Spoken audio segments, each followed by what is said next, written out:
If you want to sign in to Claude quickly and without any confusion, this video will walk you through the exact steps. I'll show you how to log in using your email and password, and I'll also show you what to do if you created your account with Google. If this tutorial helps, make sure to like this video and subscribe for more simple software guides just like this. Alright, let's get started. First, open your browser and go to claude.ai login. This is the official Claude login page, and it's the safest place to access your account. Once the page loads, you'll see the sign-in options on the screen. If you signed up using your email and password, go ahead and enter the email address linked to your Claude account. Then type in your password carefully. Double check for any typos, especially if your password is case sensitive. After that, click the login button to continue.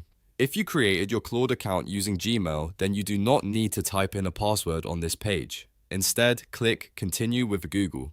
This will take you to the Google sign-in flow, where you can choose the account that was originally used to create your Claude account. After clicking Continue with the Google, a list of Google accounts will appear. Select the correct account from the list. If you're not sure which one to use, pick the email address that you used when you first signed up for Claude. This is important because selecting the wrong account may prevent you from logging in. Once you choose the correct Google account, Claude will verify your login and automatically sign you in. In just a moment, you'll be inside your Claude dashboard and ready to start using the platform. And that's it. You're now signed in to Claude. As you can see, the process is really simple whether you use email and password or Google login. If this video helped you out, please give it a like, subscribe to the channel, and turn on notifications so you never miss another easy tutorial. Thanks for watching, and I'll see you in the next video.